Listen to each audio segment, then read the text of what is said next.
चलिए, जय हिंद सभी को, वंदे मातरम। चलिए, क्वेश्चन आपके सामने दिया गया है, कह रहा आपसे हड़प्पा की सामाजिक व्यवस्था कैसी थी। चलिए बताइएगा, अच्छा क्वेश्चन आपके सामने दिया है ना। चलिए बताइएगा, कह रहा आपसे कि हड़प्पा की सभ्य जो सामाजिक व्यवस्था थी ये कैसी थी, समतावादी थी, दास श्रम आधारित थी, रंग वर्ण आधारित थी या जाति आधारित थी। तो चलिए यहाँ पर आपका जवाब क्या हो जाएगा, ऑप्शन आ रहा है ए नंबर, मतलब आपका जवाब बिल्कुल सही, आपने सही बिल्कुल सही आपका है।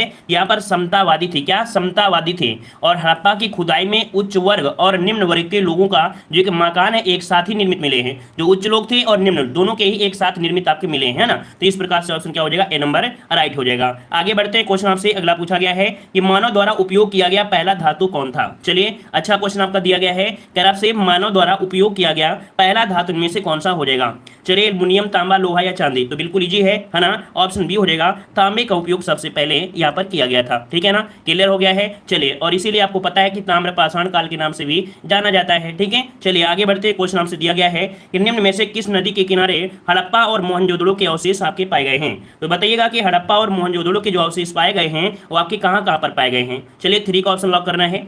यहाँ पर देखिए, आपके रावी नदी है ना, और आपके सिंधु नदी, अर्थात यहाँ पर जो ऑप्शन डी है ये आपका सही जवाब हो जाएगा। डी नंबर, ए और बी दोनों आपका जवाब राइट हो जाएगा, क्योंकि इसका जो मोहनजोदड़ो वगैरह है ना, ये कुल मिला कह सकते हैं जो सैंधव सभ्यता थी इसका विस्तार जो था वो त्रिभुजाकार था। कैसा था, तो आपका त्रिभुजाकार था, इस प्रकार से था। ठीक है, तो इस प्रकार से ऑप्शन हो जाएगा डी नंबर आपका राइट हो जाएगा। आगे बढ़ते हैं, क्वेश्चन आपसे अगला पूछा गया है कि हल्दी घाटी की लड़ाई वर्ष में लड़ी गई थी। अब हल्दी घाटी की लड़ाई देख सकते हैं कि एक बेहतरीन और बहुत ही काफी रोमांचक आपकी रहा है ना, ये युद्ध जो कि हल्दी घाटी की लड़ाई अकबर और महाराणा प्रताप के बीच लड़ी गई थी, है ना। ये कब लड़ी गई थी, तो आपके 1576, कहां पर है, ऑप्शन दिया गया है 1576, सी नंबर आपका राइट हो जाएगा। ठीक है ना, इसमें लड़ी गई थी। और अकबर की सेना का नेतृत्व किसने किया था, अकबर की सेना का जो नेतृत्व किया था वो मान सिंह ने किया था। आसफ खां थे और आपके मान सिंह थे। ठीक है ना, और हाँ, एक पॉइंट यहाँ से ये पूछा जाता है कि महाराणा प्रताप इस युद्ध के बाद किस पद्धति का प्रयोग किए थे। मतलब हल्दी घाटी में जब हार जाने के बाद यहाँ पर जो आपके महाराणा प्रताप थे इन्होंने एक युद्ध पद्धति का प्रयोग किया,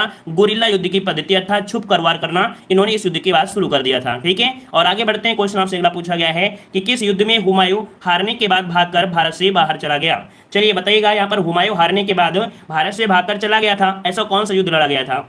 यहाँ पर देखो, कन्नौज का युद्ध, जिसे हम लोग बिलग्राम का युद्ध भी बोलते हैं ना, इसे कन्नौज का युद्ध या इसे बिलग्राम का युद्ध कहते हैं। ये आपके 1540 में लड़ा गया था। कब, 1540 में लड़ा गया था। किसके बीच, शेरशाह सूरी और हुमायूं के बीच आपका लड़ा गया था, है ना। तो इस प्रकार से ऑप्शन क्या हो जाएगा, डी नंबर राइट हो जाएगा। आगे बढ़ते हैं, क्वेश्चन आपसे दिया गया है, कह रहा है भारतीय राष्ट्रीय आंदोलन से देखो क्वेश्चन दिया गया है, और थोड़ा सा क्वेश्चन क्या है ना, पढ़ने में बहुत बड़ा लगेगा, लेकिन एक बार समझिएगा तो क्वेश्चन बहुत अच्छा है। कह रहा है 1939 में पहली बार गांधी जी ने अपनी नियंत्रित सामूहिक संघर्ष की विशिष्ट विधि का प्रयोग किस भारतीय रियासत में किया। उन्होंने इस कार्य के लिए अपने किस घनिष्ठ सहयोगी को सत्याग्रह की बागडोर सौंपी थी। यहाँ पर देखिए, आपका जो जवाब बनेगा वो बी हो जाएगा। जयपुर में जो आपके जमनालाल बजाज थे, कौन, जयपुर में जो जमनालाल बजाज थे उनको इन्होंने कहा, क्योंकि ये गांधी जी के घनिष्ठ क्या थे, सहयोगी थे। तो ऑप्शन क्या हो जाएगा इसका, बी नंबर राइट हो जाएगा। ठीक है, चलिए आगे बढ़ते हैं, क्वेश्चन आपसे दिया गया है कि गांधी जी की सबसे महत्वपूर्ण शिक्षाएं निम्नलिखित में से कौन थी। जवाब आ रहा है, कह रहे हैं आपके 2 होगा, अर्थात कह सकते हैं ऑप्शन सी बनेगा। मतलब देखो, गांधी जी चाहते थे कि सत्य बोलिए, उन्होंने कहा कि सत्य बोलिए, है ना, और क्या, अहिंसा का पालन करिए, है ना। यहाँ पर धर्म के बारे में कभी उन्होंने लड़ाई नहीं किया है, और ना ही सत्याग्रह इनका कोई एक चारा नहीं था। मजबूरियां होती हैं तब आपका होता है। तो यहाँ पर देखिए क्या हो जाएगा, सी नंबर फर्स्ट और सेकेंड इसका जवाब राइट बन जाएगा। क्लियर हो गया है। आगे बढ़ते हैं, क्वेश्चन आपसे दिया गया है कि परिसंघ बनाने का विचार सर्वप्रथम किसने प्रस्तावित किया था। परिसंघ बनाने का विचार था सर्वप्रथम किसने प्रस्तावित किया। यहाँ पर 8 का जवाब क्या बनेगा, तो याद रखिए, जो आपका भारतीय शासन अधिनियम 1935 आया था, कौन, भारतीय शासन अधिनियम जो 1935 आया था, इसी में आपका ये विचार किया गया था।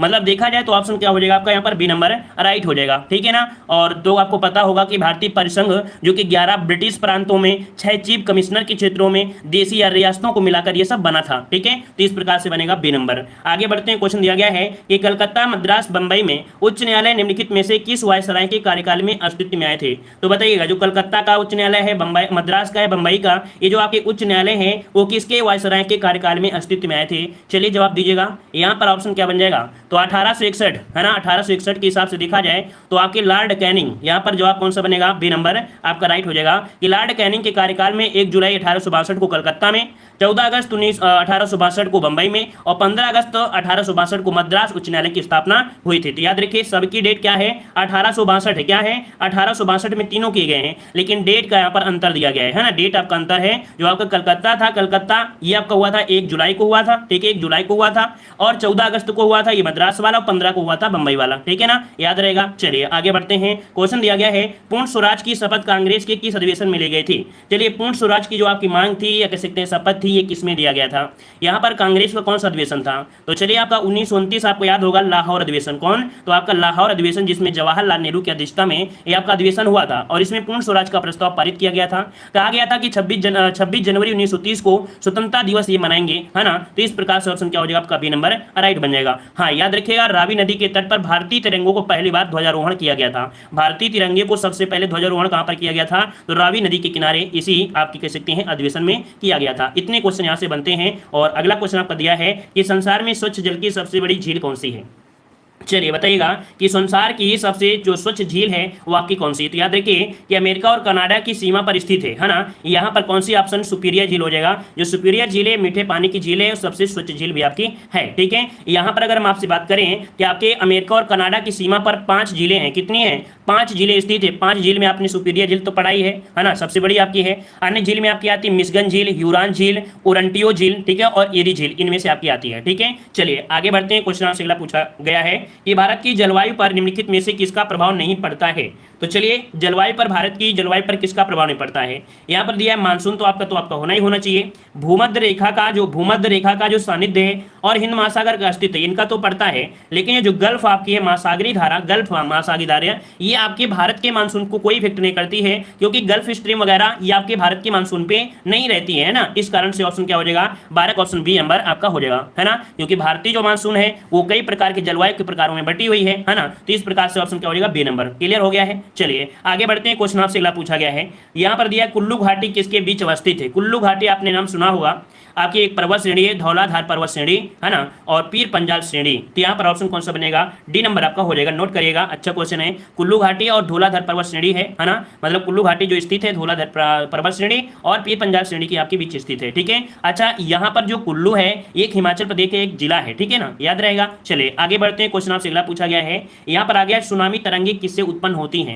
सुनामी तरंगे जो उत्पन्न होती है किससे होती हैं। चलिए यहाँ पर जवाब देना है, क्या हो जाएगा। चलिए बहुत अच्छे, बिल्कुल सही है, बिल्कुल सही है। सभी के जवाब बहुत ही स्पीड में आ रहे हैं, लाइक शेयर भी कर दीजिएगा। चलिए सुनामी तरंगे किससे उत्पन्न होती हैं, 14 का जवाब देना है। तो याद रखिए समुद्र के नीचे भूकंप आते हैं। अब भूकंप आते हैं, देखो कई प्रकार के रीजन में होते हैं, जैसे क्या है ज्वालामुखी आ गया तो चट्टाने थोड़ी सी हो गई, तो उसमें क्या होते हैं कि भूकंप आने के चांस भी आपके बढ़ जाते हैं। तो यहाँ पर ए नंबर जो इसका जवाब बनेगा वो आपका राइट हो जाएगा, ठीक है। चलिए आगे बढ़ते हैं। क्वेश्चन आपसे अगला पूछा गया है कि भारत में निम्नलिखित में से वह फसल मौसम कौन सा है जो मई जून में शुरू होता है, जिनमें से धान, ज्वार, बाजरा आदि प्रमुख फसलें उगाई जाती हैं। तो चलिए बताइए, आपसे पूरा बता दिया गया है कि ये कौन सा महीना है, इसमें कौन सी फसल होती है। जैसे आपके यहाँ पर धान लगाते हैं, ज्वार हो गया, बाजरा हो गया, है ना, और देख सकते हैं मई जून का महीना है, अर्थात मौसमी वाला आपका है मानसूनी। और मानसूनी में कौन सा हो जाएगा, तो भैया आपको मानसून में बारिश जब आती है, बारिश वो खराब होती है ना, क्योंकि वो कचरा हो जाता है, तो खास से खरीफ हो जाएगा, ठीक है ना। तो ऑप्शन क्या हो जाएगा आपका सी नंबर राइट हो जाएगा। आगे बढ़ते हैं। क्वेश्चन आपसे दिया गया है, भारतीय अर्थव्यवस्था से क्वेश्चन दिया गया है कि एक अनुसूचित बैंक को शामिल किया जाता है। मतलब जो आपके अनुसूचित बैंक आपकी है, अनुसूचित बैंक है, इसको किसमें शामिल करते हैं। तो चलिए चारों ऑप्शन आपके दिए गए हैं, तो यहाँ पर याद रखिएगा एक आपका अधिनियम बना था, कौन सा, आपका अधिनियम द्वितीय अनुसूची, मतलब भारतीय रिजर्व बैंक के अधिनियम की द्वितीय अनुसूची में शामिल किए जाते हैं जो आपके अनुसूचित बैंक आपके हैं, ठीक है। तो ऑप्शन हो जाएगा यहाँ पर सी नंबर। अगला क्वेश्चन आपसे दिया गया है कि नगद आरक्षित अनुपात और खुला बाजार परिसंचालन के साधन आपके कौन से होते हैं। देखो ये क्वेश्चन आपको डेली का डेली मिल रहा है, देख सकते हैं। इसका क्या हो जाएगा, मौद्रिक नीति आपका हो जाएगा। क्या हो जाएगा, मौद्रिक नीति आपका जवाब यहाँ पर राइट हो जाएगा। कुल मिला के देखा जाए तो भारतीय रिजर्व बैंक की मौद्रिक नीति द्वारा जो मुद्रा आपूर्ति होती है और ब्याज दरों का जो नियंत्रण किया जाता है, ठीक है ना। तो इस प्रकार से ऑप्शन क्या हो जाएगा, ए नंबर आपका राइट हो जाएगा, ठीक है। चलिए आगे बढ़ते हैं। क्वेश्चन आपसे अगला पूछा गया है, निम्न में से कौन सा बैंक अपने शुरुआती समय में शाही बैंक अर्थात इंपीरियल बैंक के नाम से जाना जाता था। तो चलिए आज एक नया नाम आपने सुना होगा, शाही बैंक, है ना। शाही बैंक जो कि आपको इंपीरियल बैंक को ही कहते हैं। तो यहाँ पर याद रखिएगा कि आपके 1921 ईस्वी में, कब 1921 में इसे इंपीरियल बैंक बोला गया था, कह सकते हैं इंपीरियल बैंक की जो स्थापना हुई थी 1921 में हुई थी, लेकिन यही समय परिवर्तन हुआ और एक सबसे बड़ा व्यापारिक बैंक बना और 1955 में, कब 1955 में इसका राष्ट्रीयकरण करके भारतीय स्टेट बैंक बना दिया गया। तो ऑप्शन क्या बन जाएगा यहाँ पर आपका बी हो जाएगा, अर्थात आगे चल के इंपीरियल बैंक 1955 में क्या नाम जाना लगा, तो आगे भारतीय स्टेट बैंक नाम से जाना जाने लगा। क्लियर हो गया इतना। चलिए आगे बढ़ते हैं, क्वेश्चन आपसे अगला पूछा गया है, यार निम्न में से कौन सी समिति बैंकिंग सुधार से जुड़ी हुई थी।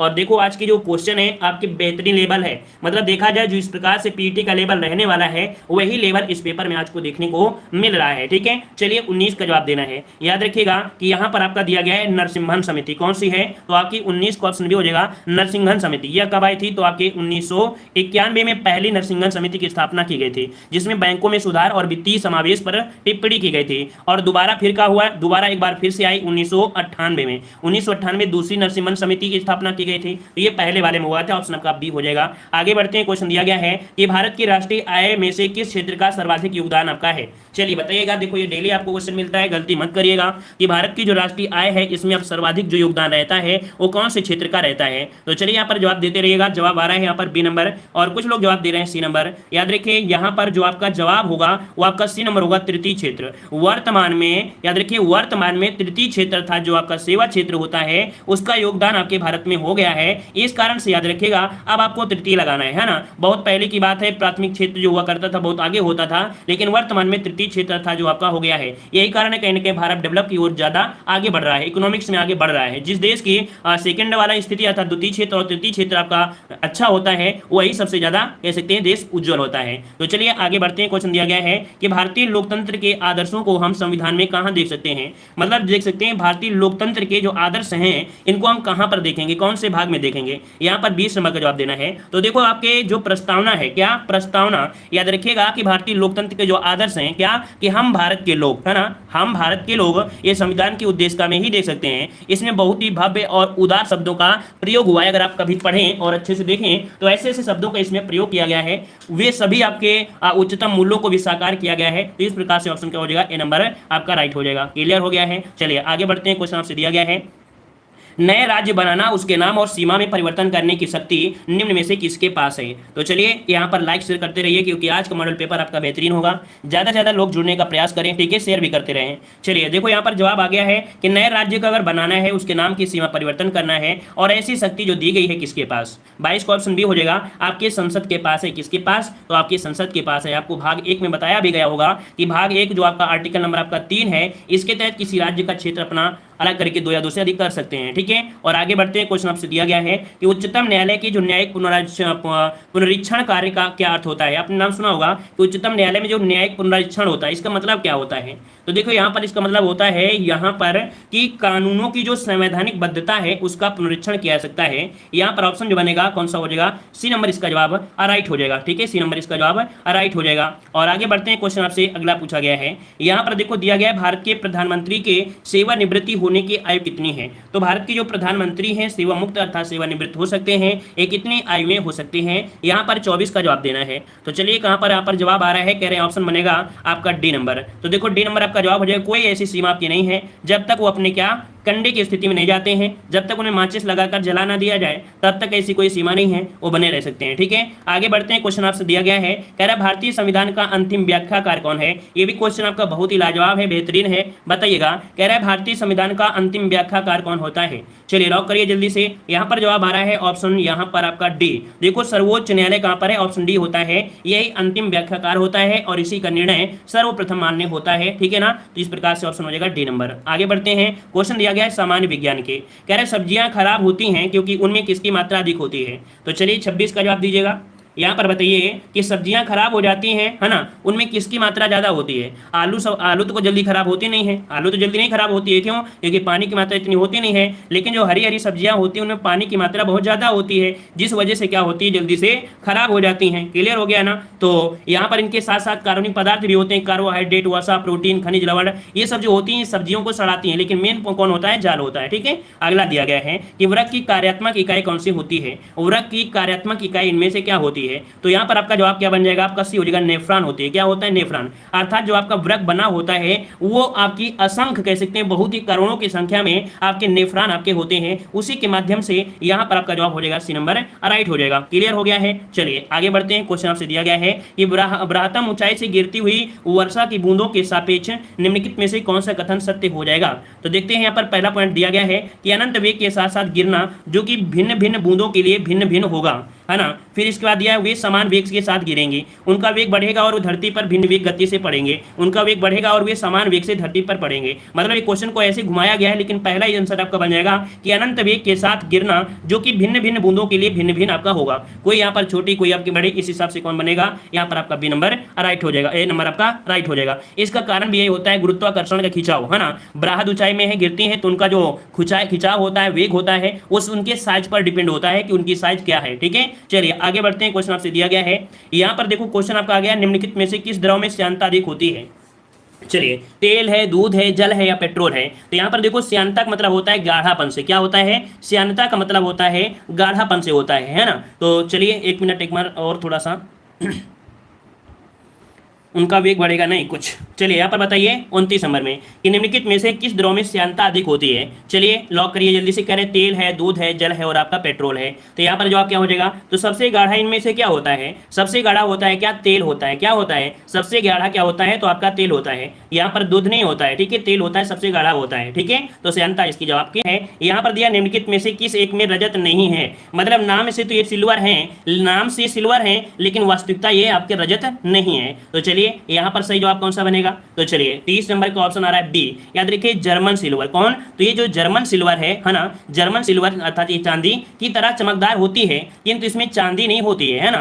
यह कॉपर, निकल और जिंक का मिश्र धातु है। जो आपका जर्मन सिल्वर है इसमें क्या क्या होता है, तो आपका कॉपर होता है, साथ में निकल होता है और आपका जिंक की मिश्र धातु होती है। ऑप्शन बी आपका राइट हो जाएगा। क्लियर हो गया है। तो आईएमपी क्वेश्चन, इसे भी आप नोट कर लीजिएगा। आगे बढ़ते हैं। क्वेश्चन आपसे अगला पूछा गया है, यहाँ पर देखो सामान्य हिंदी का क्वेश्चन है। देखते हैं सामान्य हिंदी में क्या प्रकार से क्वेश्चन दिया है, इनमें से कौन सा वाक्य यहाँ पर अशुद्ध दिया गया है। तो चलिए अशुद्ध क्वेश्चन को यहाँ पर सॉल्व करना है। देखिए यहाँ पर पहला पॉइंट जो दिया गया है कि वे तो वहां जाने के लिए तैयार ही नहीं है।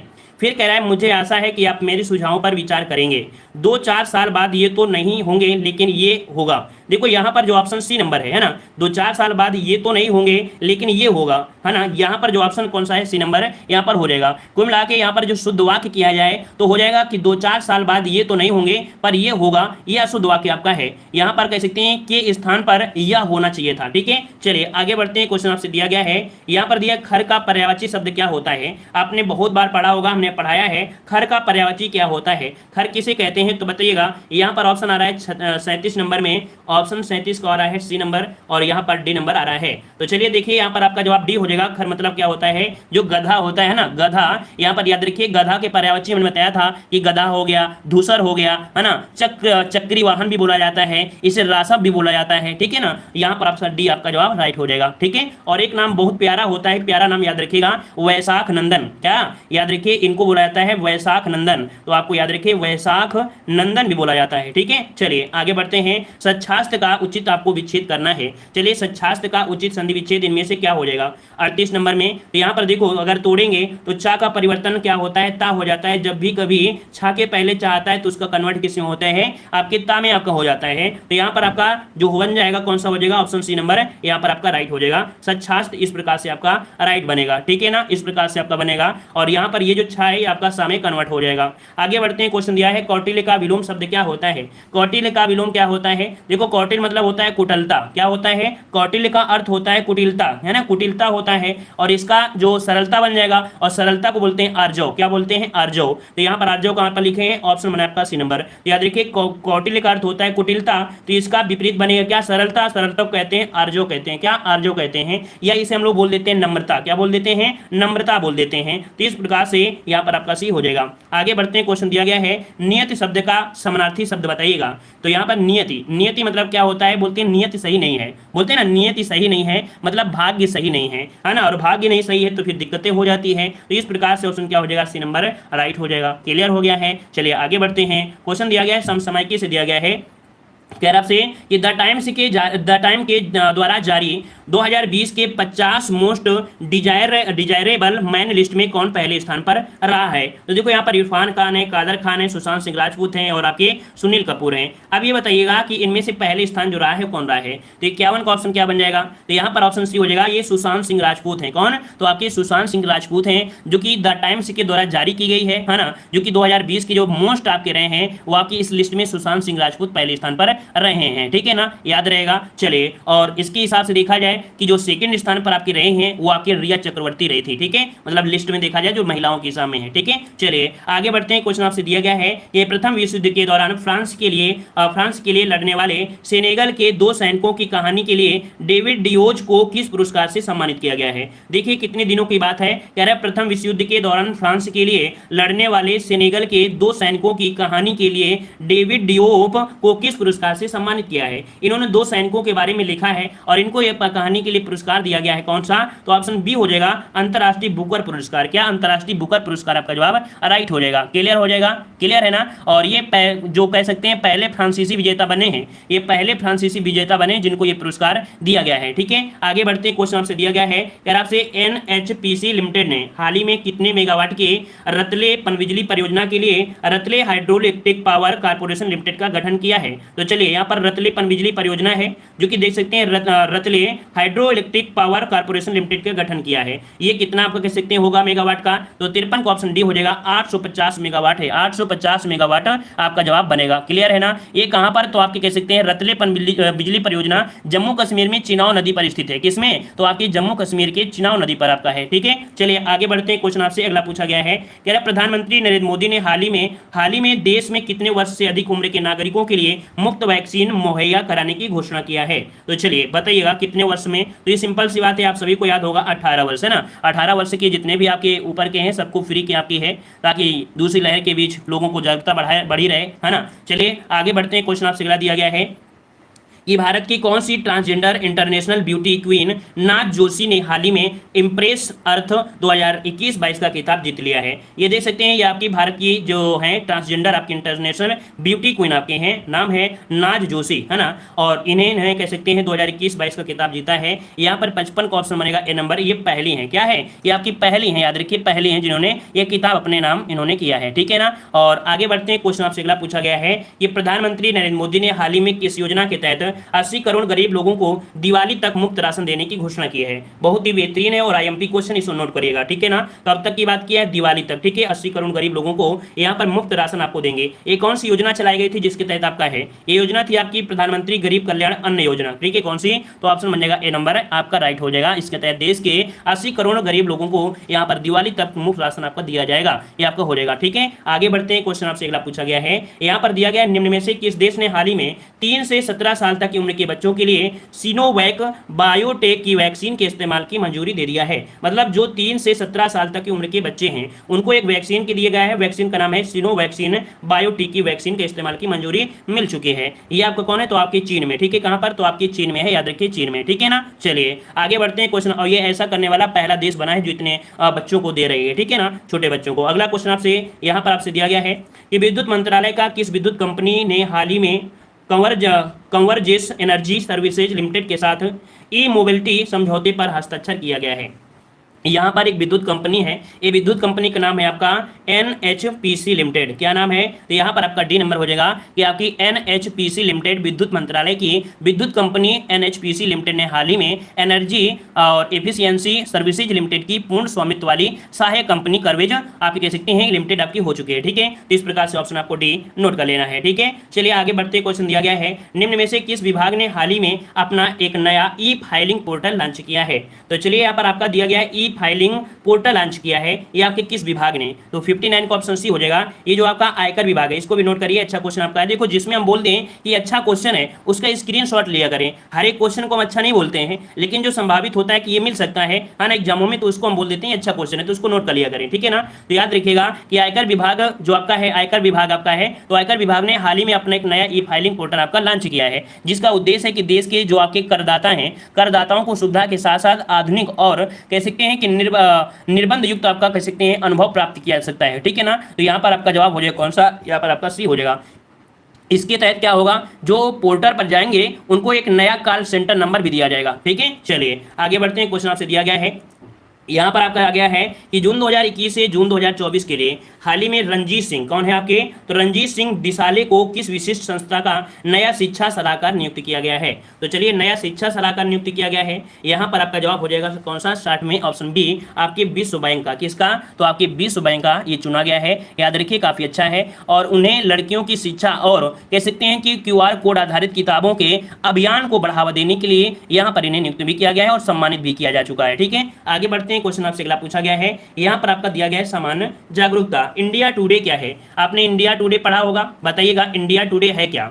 तो चलिए यहाँ पर आप जवाब बिल्कुल सही है, हाँ बिल्कुल है, ग्लोबल टीचर अवार्ड भी इनको दिया था, है ना। चलिए बताइए यहाँ पर, बताइए इंडिया टुडे में आइए, इंडिया टुडे में आइए, कह रहा है इंडिया टुडे है क्या। तो चलिए हम लॉक कर देते हैं आपके इस ऑप्शन को 61 नंबर में। यहाँ पर आपका हो जाएगा क्या, ये समसामयिकी की एक नई पत्रिका है। ठीक है, इंडिया टुडे क्या है, ये समसामयिकी की क्या है, एक आपकी समसामयिकी घटनाओं पर आधारित एक पत्रिका है। ठीक है, चलिए अगला क्वेश्चन दिया गया है कि वन महोत्सव भारत में कब मनाया जाता है। तो चलिए यहाँ पर आप देख सकते हैं कि हमने दिवस आपके पढ़ा दिए हैं, अगर आपने नहीं पढ़ा है तो आप देख लीजिएगा, प्लेलिस्ट में वीडियो मिल जाएगा। वन महोत्सव जो आपका होता है 1 जुलाई से 7 जुलाई के बीच मनाया जाता है। तो ऑप्शन क्या हो जाएगा, ए नंबर आपका राइट हो जाएगा। हमने बताया था इसकी शुरुआत हुई थी कब, तो आपके 1950 में एक केंद्रीय कृषि मंत्री डॉक्टर JM मुंशी द्वारा शुरुआत की गई थी। ठीक है, 1 से 7 जुलाई तक मनाया जाता है।